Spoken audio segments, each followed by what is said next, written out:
ഇറങ്ങിയെങ്കിലേ ഒരു റിലീഫ് കിട്ടുള്ളൂ എന്നാണ് ഈ രാഹുൽ മാങ്കൂട്ടത്തിൽ പറഞ്ഞത്. അപ്പൊ ഈ വിഷയങ്ങളൊക്കെ രാഹുൽ ഈശ്വർ പോസ്റ്റ് ചെയ്യേണ്ട, പിന്നീട് അതിനുശേഷം അത് മറ്റുള്ളവരെ അറിയിക്കേണ്ട എന്നുള്ളത് കൊണ്ട് അത് അദ്ദേഹം ഡിലീറ്റ് ചെയ്യുകയാണ് ചെയ്തത്. അപ്പൊ നേരത്തെ ഞാൻ പറഞ്ഞ പോലെ തന്നെ ഈ വിഷയങ്ങൾക്ക് ശേഷം റിനി ആൻഡ് ജോർജ്, യുവനടി, പുള്ളിക്കാരി രംഗത്തേക്ക് വന്നിരിക്കുകയാണ്. തനിക്കെതിരെ വലിയ അതിക്രമങ്ങളൊക്കെ അയച്ചുവിട്ടിരിക്കുന്നത്. അതിൽ രാഹുൽ ഈശ്വർ മുൻപന്തിയിലുണ്ട്. അതുകൊണ്ട് തന്നെ രാഹുൽ ഈശ്വറിനെതിരെ പരാതി കൊടുത്തിട്ടുണ്ടെന്ന് പറഞ്ഞുകൊണ്ടാണ് വന്നിരിക്കുന്നത്. എന്നിട്ട് അതിൽ പറയുന്ന ഒരു കാര്യമുണ്ട്, അതായത് വലിയൊരു യോദ്ധാവാണ്, വലിയൊരു നമ്മുടെ സമൂഹത്തിലെ കൊള്ളരായ്മകൾക്കെതിരെ സംസാരിച്ചൊരു വ്യക്തിയാണ്, എന്നാൽ പരാതി കൊടുക്കാനായിട്ടുള്ള ധൈര്യവുമില്ല.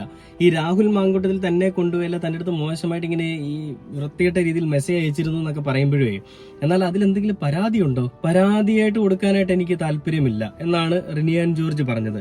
എന്തുകൊണ്ട് പരാതിയായിട്ട് കൊടുക്കാൻ താല്പര്യമില്ല? ഒരു പരാതി ഇല്ലെങ്കിൽ, അല്ലെങ്കിൽ ഒരു എന്താ പറയുക, ഈ സംഭവം ഇങ്ങനെ നടന്നതായിട്ട് ഇവർക്ക് തെളിയിക്കാൻ സാധിക്കുന്നില്ലെങ്കിൽ അങ്ങനെ ഒരു സംഭവമേ അവിടെ ഉണ്ടായിട്ടില്ല എന്നല്ലേ എന്റെ അർത്ഥം. ഞാൻ അങ്ങനെയാണ് മനസ്സിലാക്കുന്നത് കേട്ടോ. ഇനി ഇവര് വേറെ രീതിയിലാണെന്ന് എനിക്കറിയില്ല. അപ്പൊ ഈ രാഹുൽ മാങ്കൂട്ടത്തിൽ